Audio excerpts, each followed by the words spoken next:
El día de hoy en Verdad Católica vamos a ver cómo puedes saber qué es lo que enseña la Iglesia, en qué libro lo vas a encontrar. Vamos a hablar de por qué aquellos que resisten los cambios modernos que se hacen en Roma y en otros lugares, en las diócesis actuales, no son como Lutero. Vamos a responder algunos de los comentarios que recibimos por el video pasado, comentarios muy interesantes que agradecemos hasta cierta parte. Y vamos a hablar también de algunas oraciones que podemos decir para ganar indulgencias. Y también vamos a dar una frase de cultura general. Esto es Verdad Católica. You are listening to The Catholic Wire.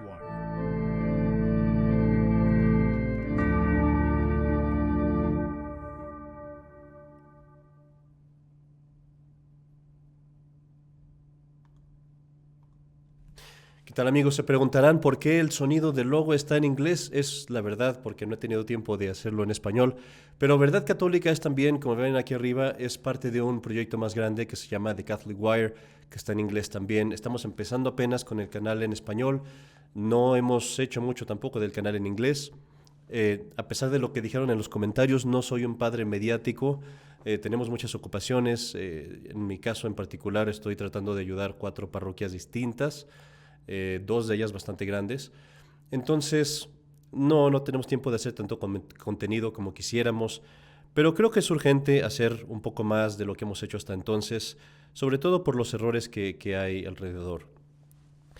Vamos a comenzar el día de hoy explicando, de hecho, una cosa interesante acerca de mis motivos.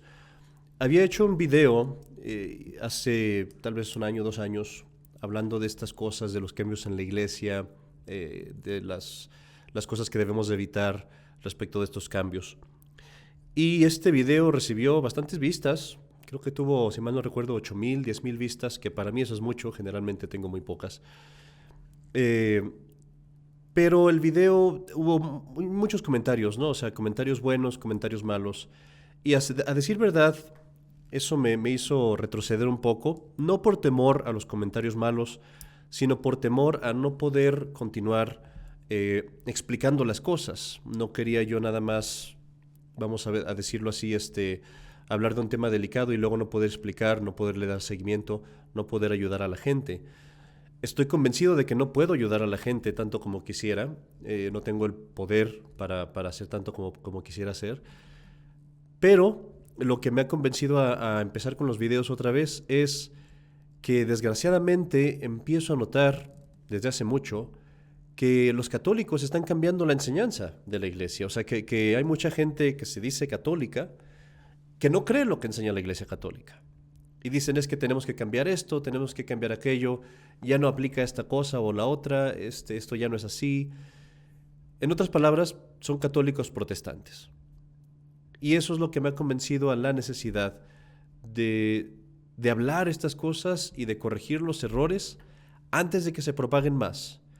Ahora, si tú quieres creer, por ejemplo, que no importa el pecado o que debemos aceptarlos a todos sin importar qué enseñanzas tengan, nota que no digo sin importar qué pecados tengan, porque sí, debemos aceptar al pecador, pero sin importar qué enseñanzas estén dando a los demás, bueno, eso es tu rollo, pero al menos quiero que dejemos las cosas bien claras. Eso no es católico. Tú puedes hacer tu iglesia protestante, hay muchas.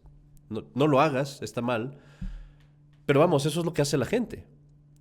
Pero si tú dices que eres católico, tienes que seguir la enseñanza católica. Y de eso vamos a hablar en el programa de hoy. Empecemos por esta parte. ¿Cómo puedo aprender yo la enseñanza católica? ¿En dónde la voy a encontrar?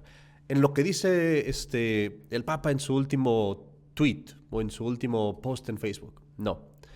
En lo que dijo el obispo en el sermón del domingo, puede ser. Tal vez no. En lo que dijo el sacerdote, también puede ser. Tal vez no. Es triste, pero ahora hay muchos sacerdotes y obispos y papas, entre comillas papas, que no dicen la enseñanza católica. ¿Cómo puede uno comprobarlo? Aquí es la gran diferencia. Dicen unos, es como Lutero. O sea, es lo que hizo Lutero, ¿no? Lutero dijo, lo que ellos están enseñando está mal, yo no lo sigo. No. Tú puedes comprobar cuál es la enseñanza de la Iglesia Católica recurriendo a lo que es la revelación y las fuentes de la revelación. ¿Cuáles son las fuentes de la revelación? Son la Biblia y la tradición. Hay dos. En los comentarios había algunos que decían, tenemos que seguir solo la Escritura, no más. Eso es absurdo y nunca ha sido solo católico y ahorita vamos a explicar por qué no. La Iglesia Católica siempre dice, las fuentes de la revelación, donde tú puedes ver qué es lo que Dios enseña y lo que la Iglesia enseña, es en la Sagrada Escritura, sí, pero también en la tradición. ¿Qué es la tradición? La tradición son las enseñanzas que se nos pasan de boca en boca, digámoslo así, desde Jesucristo mismo, porque viene de Jesucristo, hasta nosotros. Ahora bien, ¿cómo puedo saber yo qué es tradición y qué es simplemente costumbre de hombres? La tradición es aquello que la Iglesia creyó. Estas son las calificaciones. En todo tiempo, en todo lugar, o en todas partes, por todas las personas. Eso es lo que es tradición estrictamente hablando. Entonces, una costumbre que empezó ayer no es tradición, aunque la tengan todos. O algo que ahorita creen todos, pero que no lo creyó antes la Iglesia, no lo creyó en todo tiempo, no es tradición. O algo que se creyó en todo tiempo, en Francia, pero que no se creyó en Alemania, o en España, o en Inglaterra, o en donde fuera, en otros lugares católicos en su tiempo, no es tradición. La tradición es aquello que desde Jesucristo se pasó a los apóstoles lo pasaron a los obispos, y en toda la Iglesia Católica, por todas partes, en todo tiempo, desde Jesucristo se ha creído. Te pongo ejemplos de tradición. El ayunar en la Cuaresma no es algo que está en la Biblia, pero es algo que nos viene de la tradición, desde Jesucristo. El domingo está en la Biblia, realmente sí hay algunas alusiones en la Biblia, pero nos viene más bien de tradición. Ahí te va el punto más importante. La Biblia misma nos viene de la tradición. Esto es un punto importantísimo para los protestantes, porque aquí había en los comentarios 2-3 personas que decían, es que tenemos que hacer lo que Lutero hizo y Lutero también es una persona que no siguió al Papa porque seguía la sola Escritura, etcétera, etcétera. Y esa es la cantaleta de todo luterano, protestante, calvinista, cristiano, cualquier apelativo que quieran darse. No son cristianos, los cristianos son católicos realmente, pero bueno. Ellos dicen sola Escritura, sola Escritura. Eso es absurdo por todas partes. Es imposible, es más. Te lo voy a comprobar. La Iglesia Católica empezó con los apóstoles y durante los primeros 90 años de la Iglesia Católica había ya miles de católicos en todo el mundo. Miles, y esto lo ves en la misma Escritura, que en los primeros días de la Iglesia ya había 8,000 en Jerusalén. Pero la Biblia ni siquiera estaba escrita. La Biblia no se escribió hasta mucho después. Se escribieron los evangelios por los años 60 después de Cristo. El Apocalipsis no lo terminó San Juan hasta el año 94, 95, probablemente, no sabemos exactamente cuándo. Pero el punto es que por 30, 60 años, la Iglesia estaba existiendo y los católicos había por todas partes. Y la Biblia ni siquiera estaba terminada. ¿Me dices tú entonces que no sabían la enseñanza de Cristo? Sí, sí lo sabían. ¿De dónde? De la tradición. Y allí ves que la tradición es incluso más importante que la Sagrada Escritura. Vamos más allá. Acuérdate que las imprentas que nos dan libros tan fácilmente el día de hoy no existieron hasta el año 1400 con Gutenberg, que es el primer libro que imprime es la Biblia de Gutenberg. Antes de eso, para tú hacer un libro, tener un libro, alguien lo tenía que copiar a mano. Y por eso los libros eran raros, caros y un lujo. Hay una historia en Los Padres del Desierto que habla de cómo un monje tenía una Biblia. Y una Biblia era tener un carro, hace cuenta. Entonces llegó un monje y vio la Biblia y se la robó por el valor que tenía. Y dan la historia como que el otro monje que vio que se robó la Biblia, no se la reclamó, y esa era pues la santidad del monje que se la robaron. Pero eso te dice, los libros eran muy raros, muy caros. Entonces, ¿qué pasa con toda la gente que en todo el mundo era católica? Muchos de ellos ni siquiera sabían leer. ¿Sola Escritura? ¿De dónde salieron tantos católicos, tantas personas que creían en Cristo? ¿O me dices tú que no había católicos por 15 siglos? No tiene caso, no tiene sentido. Tenemos el ejemplo, por ejemplo, de los pueblos eslavos, que son los de Rusia, toda esa área de Rusia y abajo de Rusia. Ese pueblo recibió el Evangelio por parte de los santos Cirilo y Metodio y ni siquiera sabían leer. No digo que no sabían leer, no tenían alfabeto para su lenguaje. No había alfabeto. Cirilo y Metodio tuvieron que inventar un alfabeto para ellos. ¿Sola Escritura? No. Entonces, por 15 siglos la iglesia ha vivido de la tradición, y eso es muy importante entenderlo. Pero te voy a dar un argumento que es el más poderoso, me parece a mí. No sabríamos cuáles son los libros de la Biblia sin la tradición, porque los libros de la Biblia no se definieron, es decir, no hubo una regla, un canon, para decir cuáles eran los libros de la Biblia hasta siglos después. Creo que fue en el siglo, ahorita no recuerdo, pero fue en el siglo IV, si mal no recuerdo.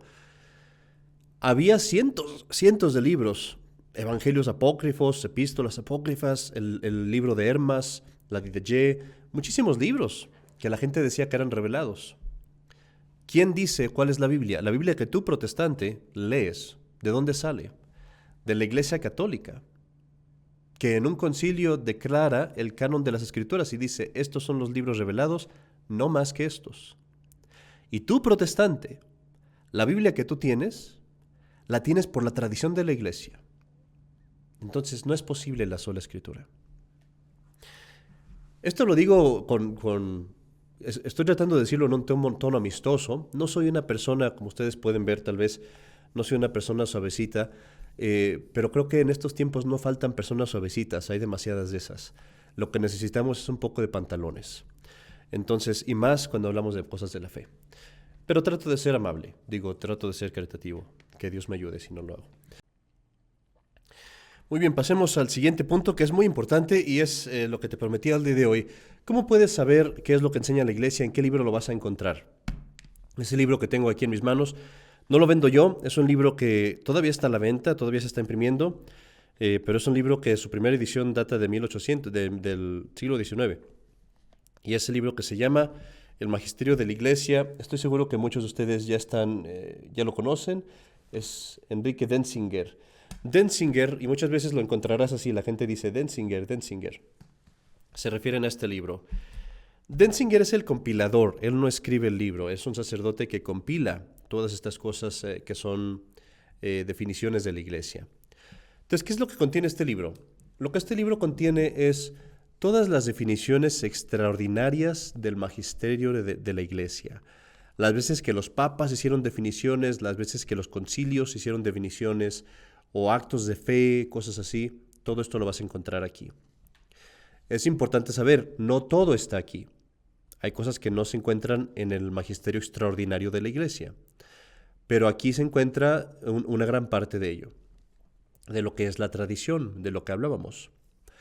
Ahora bien, ¿por qué digo que esto es muy importante para ti como católico?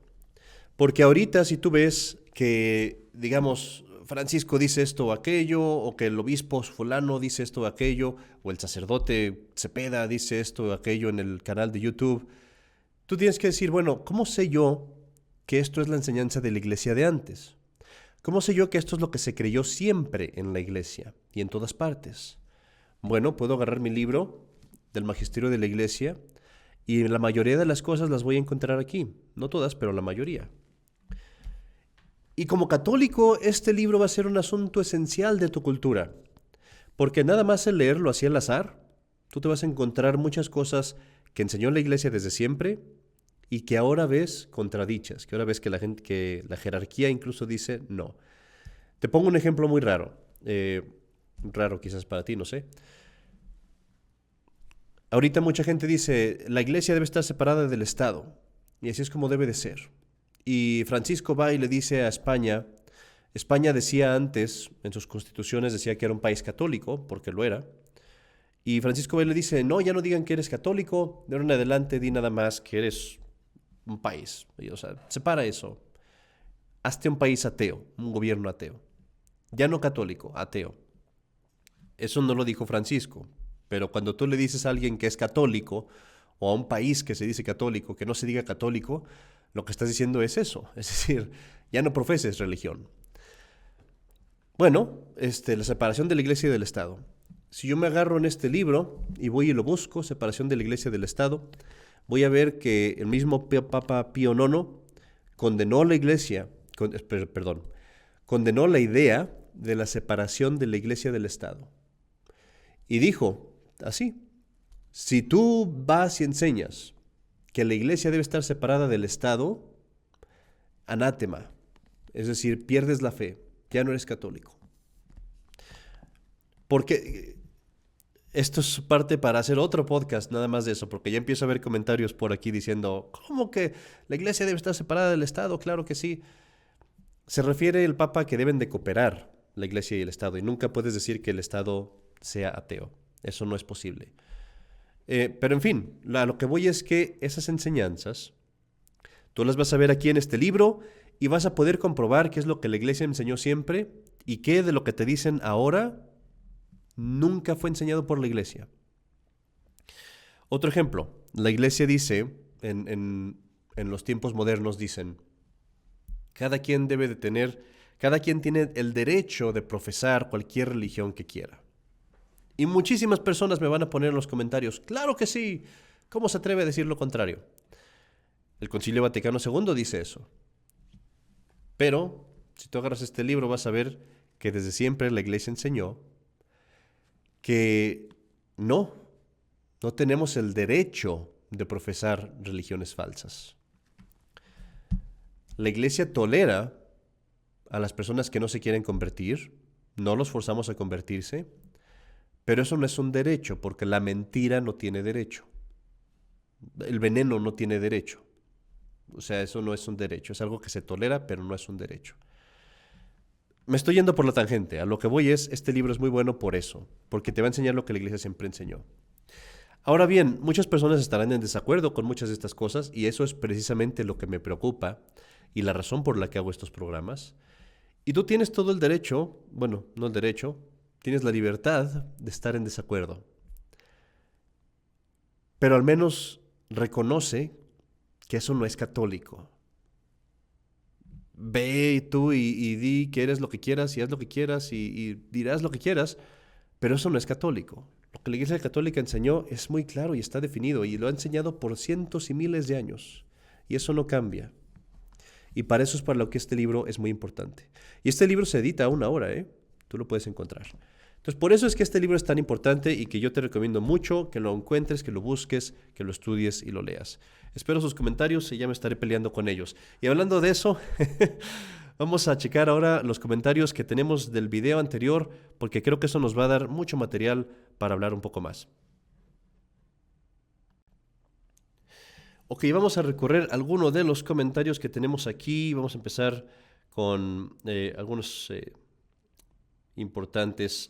Primero que nada quiero decir una cosa. Es muy importante.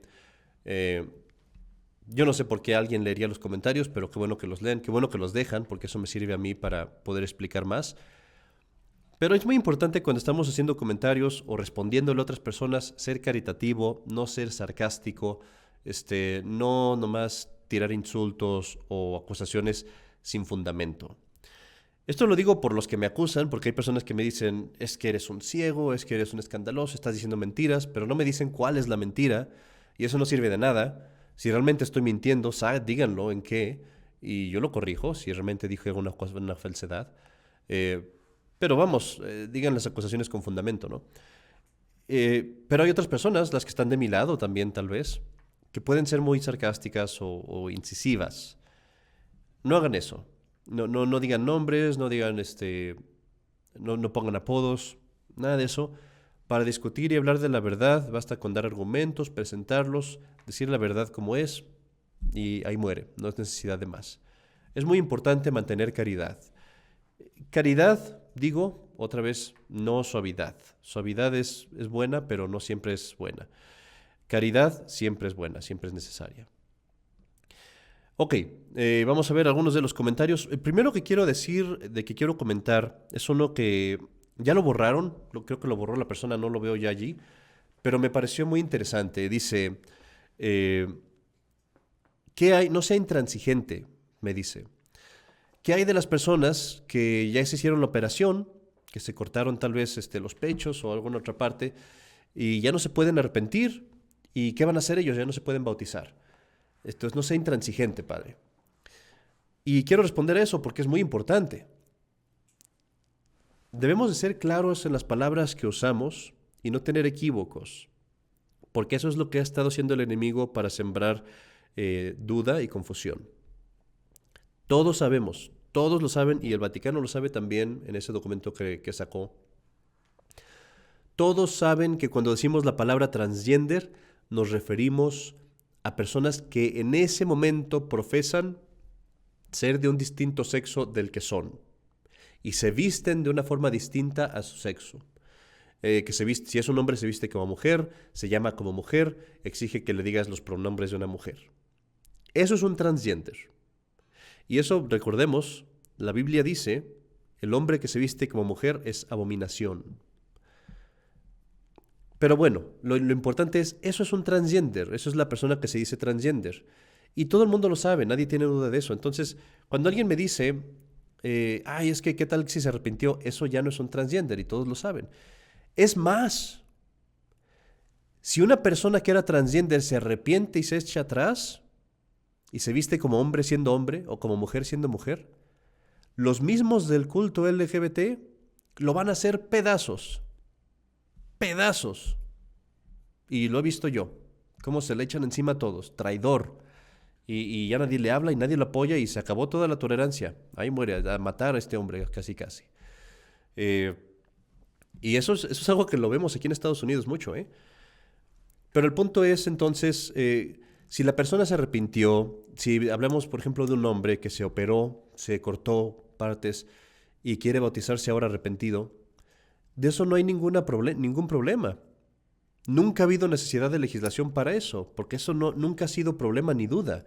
Si a mí me llega un hombre vestido de hombre y me dice me quiero bautizar, yo lo bautizo, obviamente. Y no tengo ni siquiera cómo saber o por qué saber eso, si él está operado. Pero digamos que se operó. Y digamos que viene y me dice eso, que me operé y que ya no tengo, no sé, que ya no tengo estas partes o lo que sea. No es problema tampoco. Porque es un hombre, se está vistiendo como hombre, está haciendo todo lo que debe de hacer. Es un hombre que cometió errores, pero se arrepintió. No hay ningún obstáculo para bautizarlo. Igual aplica con una mujer. Pero el problema es cuando en ese momento, aún en ese momento, están profesando ser de otro sexo y haciendo algo que es pecaminoso, porque dicen, soy un hombre cuando realmente es una mujer, y por lo tanto también es de presumir que hay otras cosas que son pecaminosas allí. Y el mismo hecho nada más de negar tú quién eres, como Dios te hizo, ya es pecado. Entonces no hay que confundir las palabras. Pasamos a otro comentario. Ok, este comentario es de Alfredo, no voy a decir el apellido porque no sé si es verdadero, Alfredo, etcétera, 4970. Dice, el problema viene siendo que a través de los tiempos y los cambios generacionales, que la Iglesia requiere acercarse a quienes pudieran pedir su auxilio y no hay una legislación católica que dé respuesta. Quizá de ahí algunos planteos actuales. ¿Qué pasaría si un transexual hormonizado, operado, quisiera formar parte del pueblo de Dios, obviamente ya arrepentido del pecado? Ya respondí eso, no hay ningún problema, no hay por qué eso sería ningún problema, nunca lo ha sido. No hay necesidad de legislación porque eso nunca ha sido ningún problema. Segundo, ¿qué pasaría si él o los hijos adoptivos de la unión civil de dos personas del mismo sexo o un hijo natural de alguien bisexual quisiera ser y formar parte de la iglesia, del pueblo de Dios? ¿Qué pasaría? Dice él, necesitamos legislación para eso. Y respondo a esa otra pregunta, ¿qué pasa si yo tengo un hijo, una persona que ya tiene uso de razón, pero sus padres son personas del mismo sexo que viven en una unión libre, homosexuales? No hay ningún problema. ¿Por qué? Porque esa persona, si ya tiene uso de razón, esa persona puede venir, bautizarse, no hay ningún problema. Y para eso no hay necesidad de legislación. Es más, yo no tendría ningún problema en bautizarlo, pero hay que notar, si esta persona viene y me dice, yo me quiero bautizar, ok, no hay problema, pero van a venir mis papás, entre comillas, y aquí se van a estar agarrando de la mano y dándose besos enfrente de todos, entonces yo le tengo que decir, no, no puedo permitir eso. Tú puedes venir, pero ellos no. Aunque se oye feo, se oye duro, pero no. ¿Por qué? Porque ellos están cometiendo un pecado. Y si tú me dices que van a venir aquí y a mostrar ese pecado aquí enfrente de todos, en la casa de Dios, yo tengo que decirles, no, no, es un pecado público. Y esto la gente ahorita, precisamente, es una de las razones por las que estoy haciendo este programa. Tanto nos han llevado a la cabeza, tanto nos han bañado de estas cosas, que ya no somos sensibles a esto y ya no nos importa, nos parece poca cosa. Pero entiende lo que te estoy diciendo. Si tú me dices que permita eso, es como si me dijeras, Padre, permita que vengan estas dos personas y hagan inmundicias, inmoralidades, impúdicas, impurezas, aquí en la iglesia, a la vista de todos. Tolerancia. Claro que no. ¿Por qué no? Porque es un pecado. No lo voy a permitir. Padre, permita que venga fulano de tal y mate a alguien aquí en la iglesia. No, ¿por qué no? Porque es pecado. Así de sencillo. Si es pecado, yo no puedo permitir que pase enfrente de mí en mis ojos y en la iglesia. Y además, como parte de una celebración sacramental, no se puede. Entonces ese sería el caso.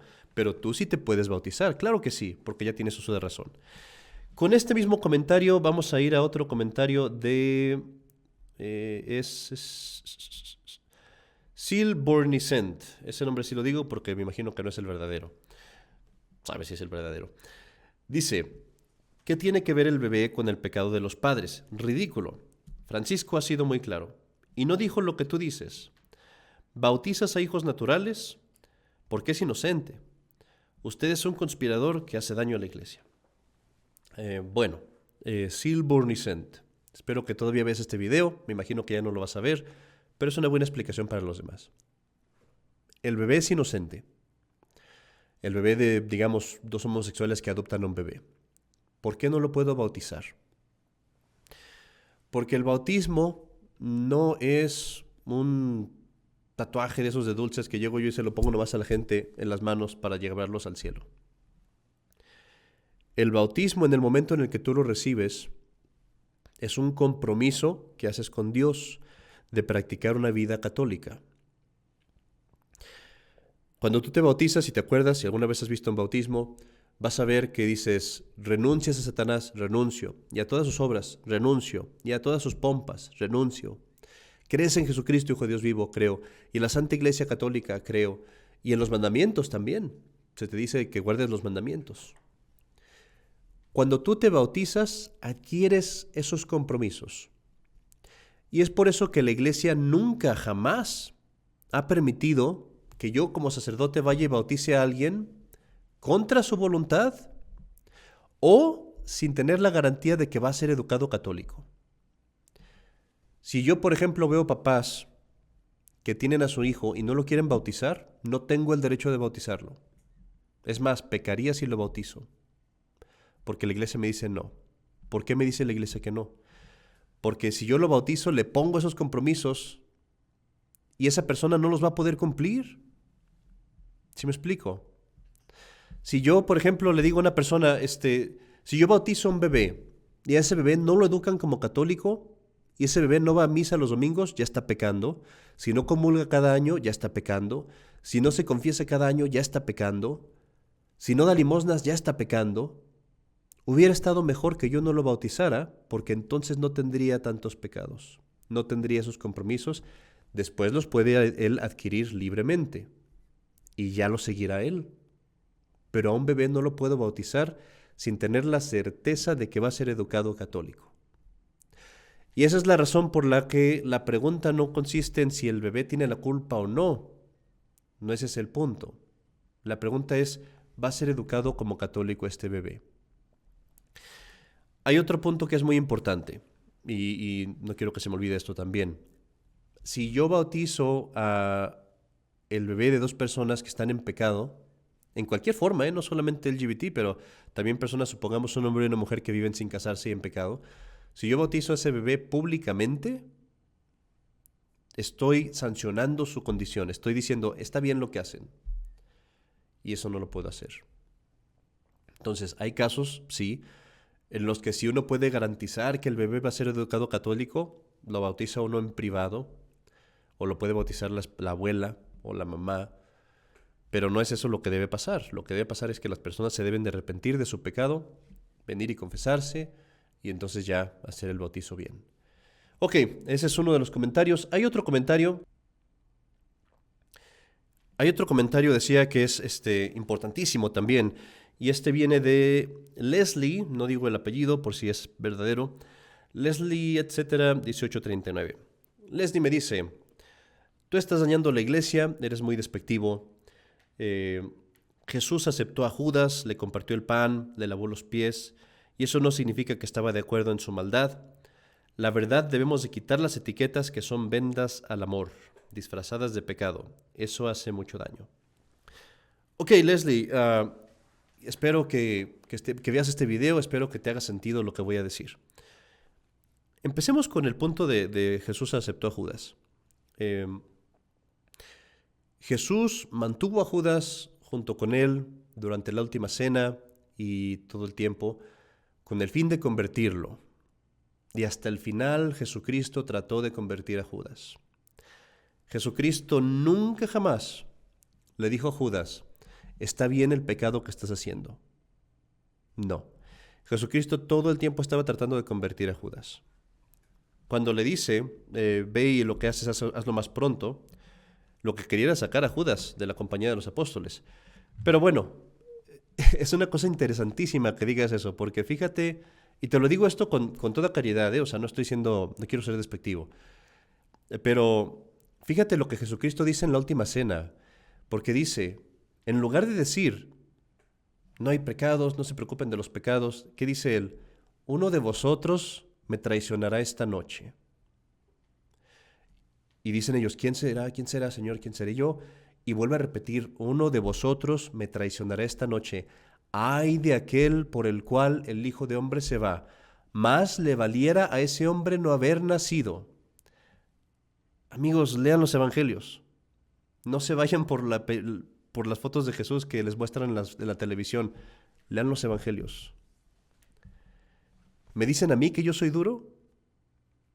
¿Qué le dice Jesucristo a Judas que aceptó? ¡Ay de aquel hombre! Más le habiera no haber nacido. ¿Y dice eso por falta de amor? No, Jesucristo estaba llamando a Judas al arrepentimiento. Más, imagínate que yo fuera y le dijera a un transgénero o a un homosexual, más te valiera no haber nacido. Uy, qué mala persona sería yo. Pero ahí lo dijo Jesucristo. Y lo dijo por amor. Porque Jesucristo quería sacar a esa persona del pecado.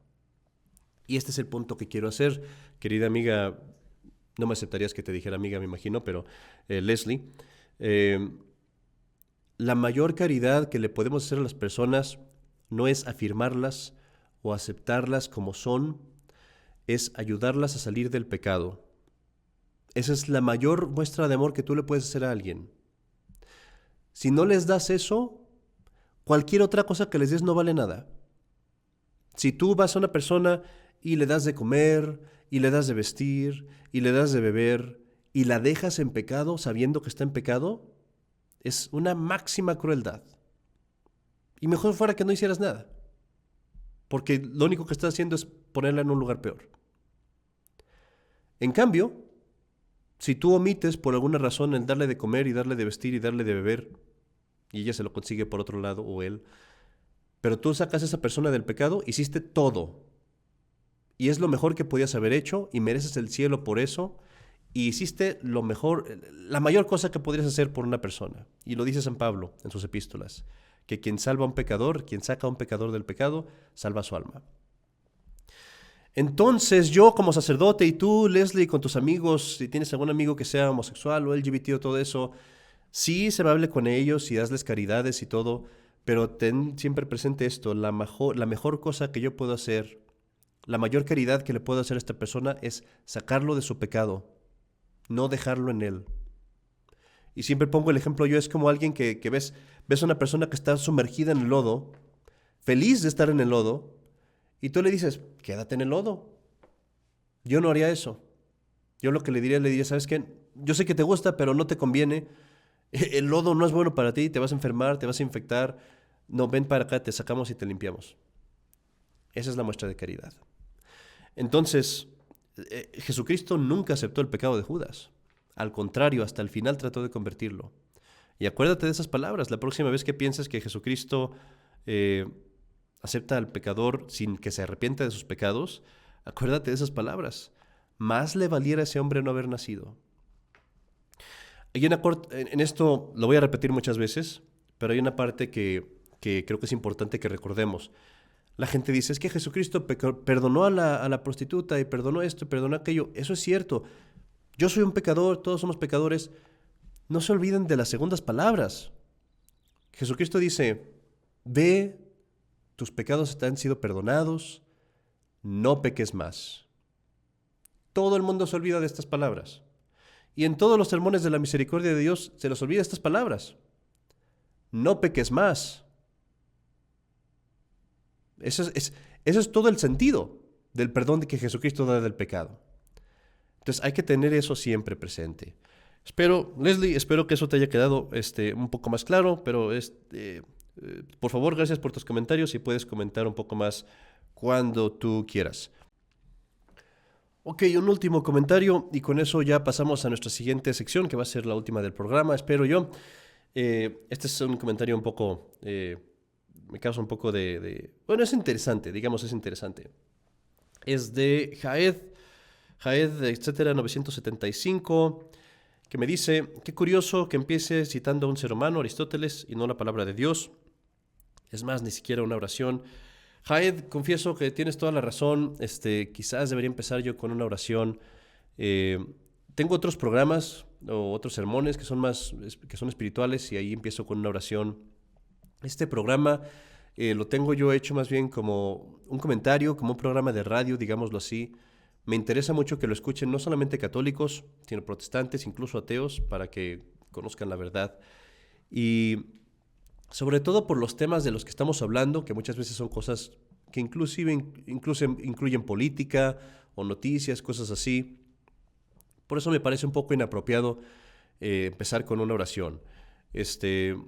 Quizá debería, nada más, no sé, algo me da que no me gusta como que rezar con una cámara. Pero bueno, estoy seguro que mucha gente estará en desacuerdo. Probablemente tienen razón. Pida a Dios por mí, Jared, pida a Dios por mí. Pero el día de hoy vamos a rezar, porque hay una cosa que podemos hacer. Vamos a rezar para ganar indulgencias. Aprecio mucho tu comentario.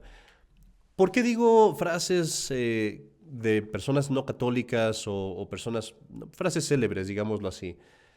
Me interesa hacer el programa, como dije, ameno y sobre todo que lo escuchen personas que usualmente no escucharían doctrina católica.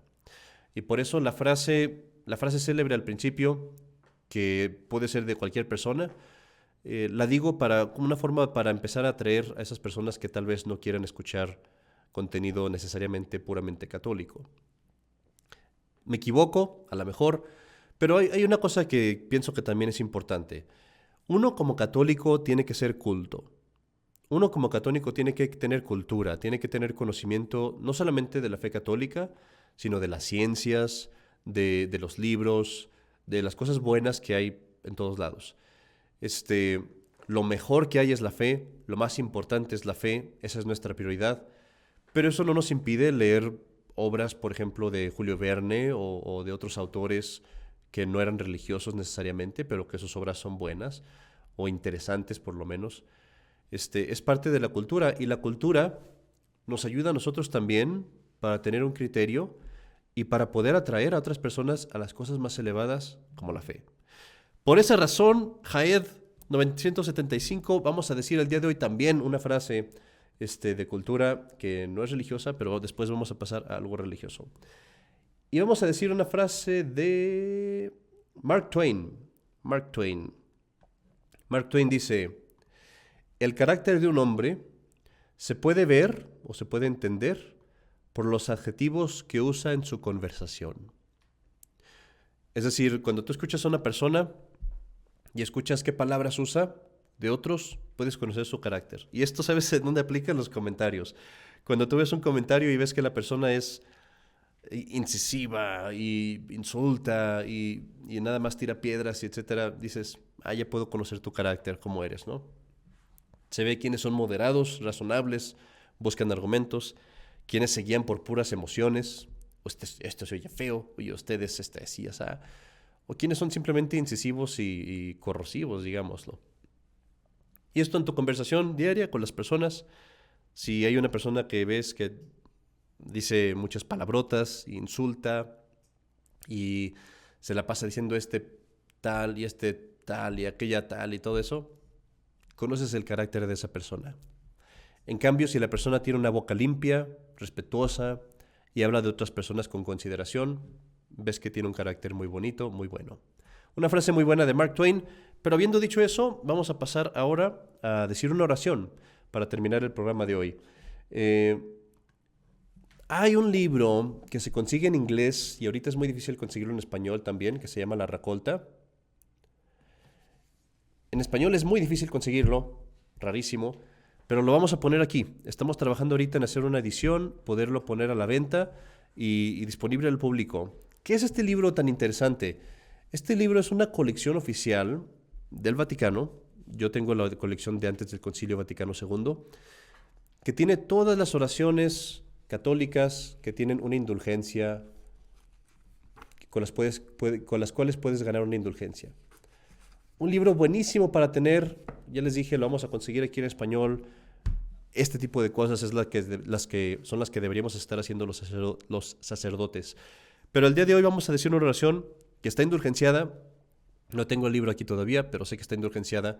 Creo que tiene 7 años de indulgencia, si mal no recuerdo. Es el alma de Cristo. Y ahora sí vamos a rezar y con esto terminamos el programa. En el nombre del Padre, y del Hijo, y del Espíritu Santo. Amén. Les voy a pedir que no escuchen nada más la oración, repítanla, porque si no, no ganan la indulgencia. Alma de Cristo, santifícame. Cuerpo de Cristo, sálvame. Sangre de Cristo, embriágame. Agua del costado de Cristo, lávame. Pasión de Cristo, confórtame. Oh buen Jesús, óyeme. Dentro de tus llagas, escóndeme. No permitas que me aparte de ti. Del enemigo malo, defiéndeme. En la hora de mi muerte, llámame. Y mándame ir a ti, para que con tus santos te alabe, por los siglos de los siglos. Amén. En el nombre del Padre, y del Hijo, y del Espíritu Santo. Amén. Ave María Purísima, sin pecado original concebida. Con esto terminamos el programa de hoy. Déjenme sus sugerencias, comentarios, peticiones también, ¿por qué no? Y también críticas, son las que hacen el programa más divertido. Que Dios los bendiga. Soy el Padre Carlos Cepeda para Verdad Católica.